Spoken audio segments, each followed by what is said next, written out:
만나서 반갑습니다. 우리 구독자 여러분들과 함께 소액을 거액으로 만들어 나가는 과정 유튜브를 통해서 기록해 나가고 있는 낭만 주식 인사드립니다.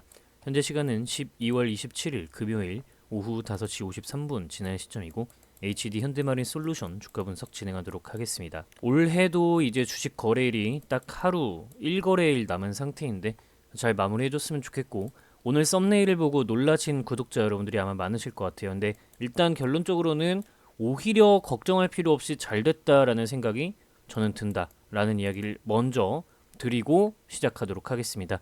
자, 일단 오늘 증시는 상당히 좋지 않은 흐름이었습니다. 코스피에서 808종목이 하락을 했고요.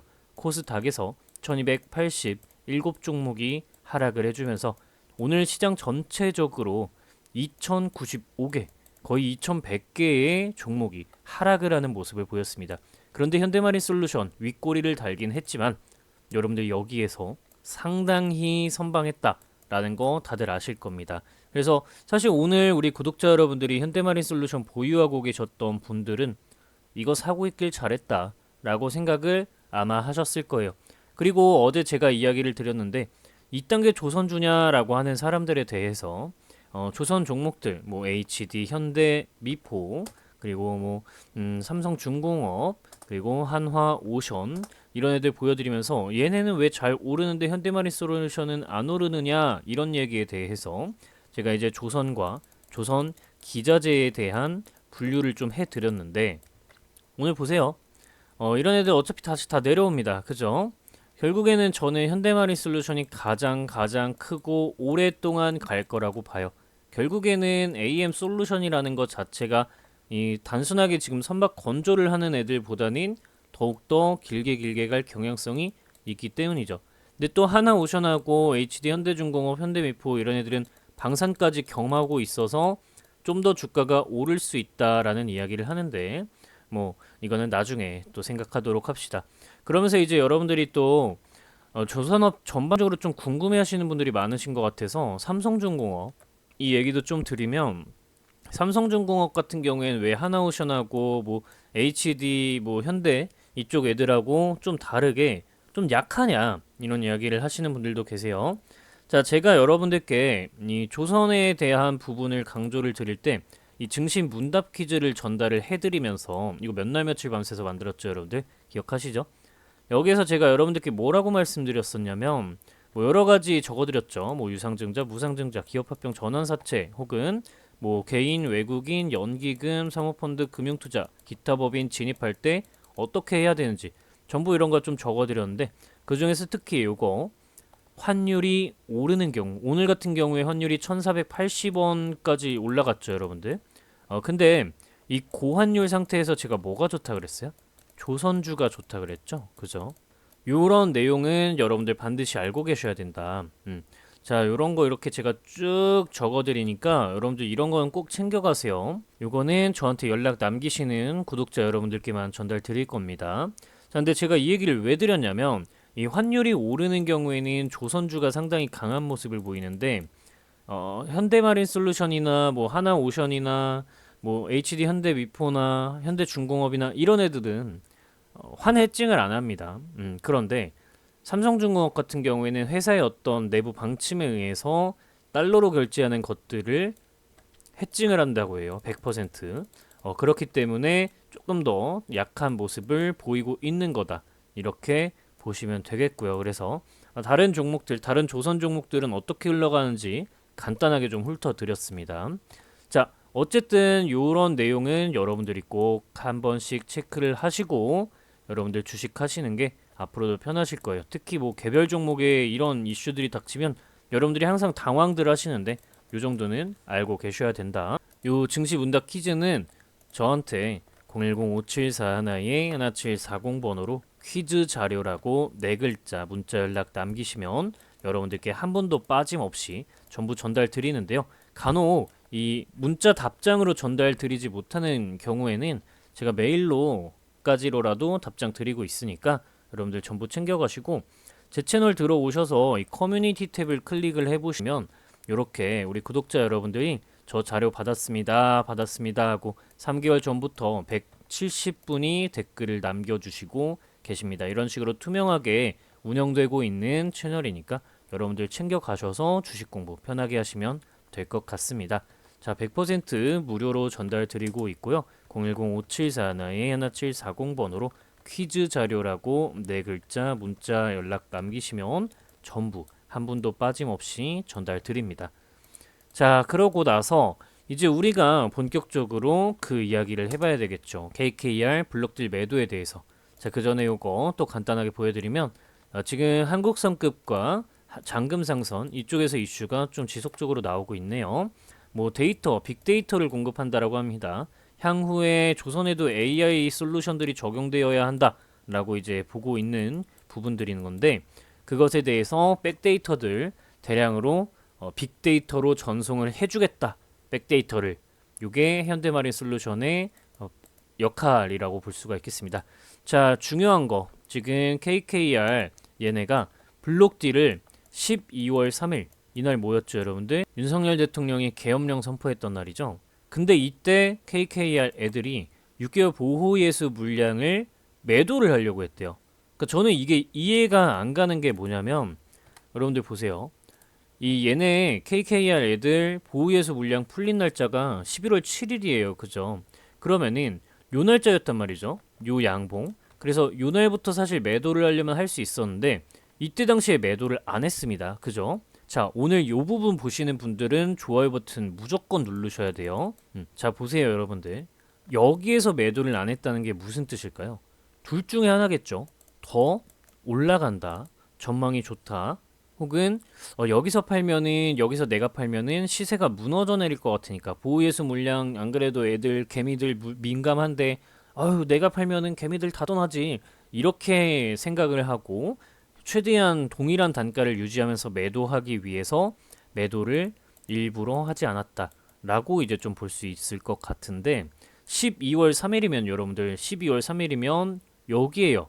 윤석열 대통령이 계엄령을 선포한 날. 그럼 보세요. 여기에서는 매도를 안 했어요. 제가 이야기 드린 두 가지 이유 말고 다른 이유가 있었다면 몰라도 풀리자마자 매도를 안 했어요. 그죠? 그런데 더 내려온 가격에서 블록딜을 치려고 했다? 사실 돈을 더 벌기 위해서 투자를 하려고 했던 애들이 가격이 더 내려왔는데도 블록딜로 보호예수 물량이었던 것들을 처리를 하려고 한다라는 것이 이해가 안 가죠. 그러면 현대마린 솔루션이 어딘가 무언가가 잘못 돌아가고 있나? 라는 생각을 하게 됩니다. 그죠?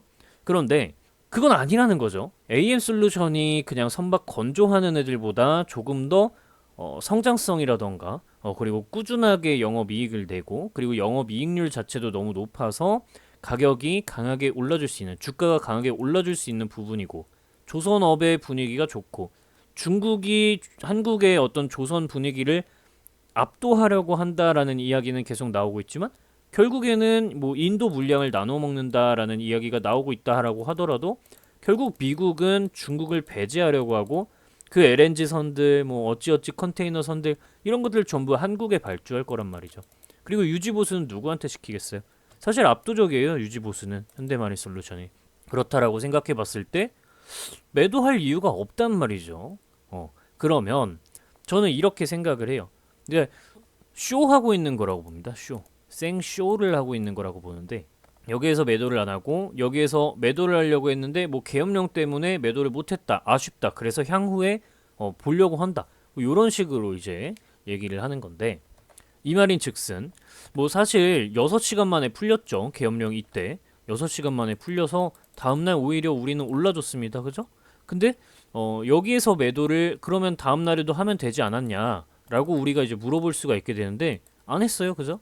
결국에 주가 올라가는 걸 기다리고 있었어요. 그죠? 그럼 얘네는 전망을 좋게 이미 보고 있다라는 거고 생쇼를 하고 있다라는 걸로 또 볼 수가 있겠고 그리고 여기에서 이제 얘네들이 이 가격 아래로 만약에 내려가게 되면 이거는 평균 단가로 맞춰가지고 이득을 보기가 상당히 쉽지가 않겠구나라고 판단을 하고 있는 것으로 우리가 유추를 해볼 수가 있다라는 거죠. 그죠? 제 생각에 여러분들이 만약에 반대하시거나 아니면 다른 의견을 가지고 계신 분이 있으면 댓글로 여러분들 의견을 공유해 주시면 좋을 것 같고요. 저는 일단 이렇게 생각을 하는데 그래서 사실 KKR 애들이 요 아래로 떨어지는 것을 선호하지 않는 것 같다라고 좀 판단을 하게 됩니다. 그러고 나면 여기에다가 이제 선을 한번 그어보는 거예요. 그죠? 그럼 이 아래가 뭐였어요? 외국인 애들이 엄청나게 매집을 했던 구간이에요. 기억하시겠지만 8월달 블랙먼데이가 터지고 나서 주가가 강하게 떨어져 내렸죠. 그죠? 자, 그리고 나서 여기에서부터 상승 장악형 캔들 패턴이 뜨면서 제가 8월 12일 시점부터 해서 여러분들께 이 자료를 완성을 해서 전달을 드리고 있잖아요. 근데 여기에 제가 쭉 적어드린 조선산업의 분위기와 현대마린솔루션의 적정 주가를 체크를 했죠. 조선 3사의 2년치 평균 성장성을 바탕으로 멀티플을 매겼더니 이 가격이 나오더라. 근데 이 가격, 그죠? 아직 여기보다 미칩니다. 그죠? 자, 그런데 제가 이때부터 외국인들의 수급이 상당히 좋아지고 있음을 계속해서 강조를 드렸어요. 이거 완성한 다음에 수급 너무 좋다, 너무 좋다 강조를 드렸는데 외국인들이 여기서 엄청나게 매집을 했고 KKR 애들이 여기서 매도를 하지 않았고 여기서는 매도를 하려는 척 생쇼를 하는데 다음날에도 6시간 만에 계엄령은 풀렸지만 매도를 블록딜을 치지 않았고 그리고 여기까지 올라오고 나서야 갑자기 그런 이슈를 띄워버린다. 이거 불안하게 만든 다음에 마지막 물량까지 털어가려는 모습이 아닌가라고 생각을 합니다. 사실 거래량 이거밖에 안 되는데 오늘만 해도 거래량이 7만 8천 주밖에 안 나왔습니다. 근데 블록딜로 뭐 100 몇십만 주를 하겠다라는 것 자체가 상식적으로 말이 안 되죠. 그렇기 때문에 여러분들 KKR 물량을 뭐 신경 쓰지 않아도 될 것 같다라고 판단을 하고 있고 뭐 어쨌든 간에 그게 몇 주고 뭐 어쨌고 그런 거를 다 떠나서 이들과 모종의 연관성이 있을 수 있겠다. 엄청나게 외국인들이 매집을 해댔던 가격 구간을 침해하지 않으려는 모습을 쇼를 통해서 만들고 있는 게 아닌가라고 개인적으로 좀 생각을 하고 있습니다. 저는 이 혼자서 소설 쓴다라고 생각하실 수 있는데 이 수급적인 부분과 그 이후의 주가의 흐름들은 항상 이런 모종의 관계가 있다라고 생각을 하지 않으면 납득되지 않는 주가의 흐름들이 저한테는 항상 보였어서 이런 부분들을 좀 이야기를 드리고 있고요. 그래서 여러분들이 뭐 보호예수 물량을 요 정도까지 이제 좀 보시면 될 것 같다. 얘네가 언제 또 매도를 할지 우리가 좀 지켜봐야겠지만 결국에 한 가지 좀 수렴되는 것 두 가지는 요 아래쪽으로 내리기를 선호하지 않는 것 같고 그리고 요 구간에 매집을 했었던 외국인들의 물량에 침해되지 않으려고 하는 것 같으니 우리는 외국인 수급을 꾸준하게 추적하면 이 종목에서 웬만하면 손해볼 일은 없겠다라는 결론이 좀 나게 된다라는 겁니다. 이해되셨으면 좋아요 버튼 한 번씩 눌러주시고요. 그렇게 된다면 우리가 요 가격은 한번 꼭 확인을 해봐야 되겠죠. 자, 010-574-1740번호로 HD 현대마린 솔루션 자료가 필요하다. HD 자료라고 네 글자 문자 연락 남기시면 요 달러 표시가 숫자로 바뀌어 있는 가격, 그 가격 적혀 있는 PDF 파일 여러분들께 답장으로 그대로 전송드리도록 할 겁니다. HD 자료라고 010-574-1740번호로 여기다가 문자 연락 남기시면 여러분들 또한 이런 식으로 받으셔가지고 댓글 남겨주시면 되겠습니다. 자, 요 정도 좀 간단하게 이야기 드리고요. 여기에서 그럼 우리가 좀 보아야 할 것들은 이제 요 월봉 차트, 연봉 차트 요런 것들 이제 슬슬 만들어 가야 하는데 월봉 차트로 보면 거래량이 진짜 아쉽습니다. 제가 이전부터 이 거래량이 상당히 마음에 걸린다라는 이야기를 좀 드렸는데 거래량이 너무 적어서 이 윗꼬리에 대한 부분을 전부 해소했을까라는 의문점도 들지만 이러한 것들도 사실 바닥에서 매집을 해냈던 외국인들의 수급이 사실 투매를 통해서 물량을 전부 받았고 유구간에서도 차익 실현을 유도했고 그리고 가격을 거래량 없이 올리고 있는데 거래량이 붙어주게 되는 순간부터는 가속력을 타고 올라갈 확률이 높으니 그냥 지금은 마음 편하게 쉬고 있는 게 낫지 않은가라고 좀 개인적으로 생각을 하고요. 결론적으로는 저는 요 자리를 돌파해 줄 것으로 보고 있는데 외국인들의 수급이 상당히 곤란해지는 게 아닌가라는 판단이 들거나 시장이 너무 무너져 내리고 이거 조선주들마저도 한국 증시를 버텨주지 못할 것 같다라는 생각이 들게 되면 일단은 포지션 자체를 없애볼 생각까지 하고 있습니다. 요 정도까지 이야기 드리면서 오늘 영상 좀 마치도록 하겠고요. 여러분들께 이제 오늘의 키워드를 말씀드려야 되는데 다들 아시겠지만 KKR의 보호 예수 물량 관련된 이야기였다라고 여러분들 오늘 댓글을 남겨주시면 우리 구독자 여러분들이 또 오늘 영상 꼼꼼하게 보시고 전부 잘 이해하셨구나 라고 생각하고 뿌듯하게 주말 맞이하도록 하겠습니다. 요 정도 이야기 드리면서 오늘 영상 마치도록 하겠습니다. 낭만 있는 주말 보내시고요. 주말에 또 제가 최근에 관리하던 뭐 네이버, 이마트 뭐 이런 종목 이야기 드리고 새로운 제 관심 종목 한 가지 이야기 드리면서 주말 또 지나가도록 하겠습니다. 여러분들 항상 낭만 주식 사랑해 주셔서 정말 정말 감사하고요. 여러분들과 함께 하반기 반년을 같이 지냈는데 내년에도 우리 함께 좋은 수익을 걷어낼 수 있도록 인사이트 함께 공유했으면 좋겠습니다. 영상 마치겠습니다. 항상 감사드립니다. 낭만 있는 주말 보내세요.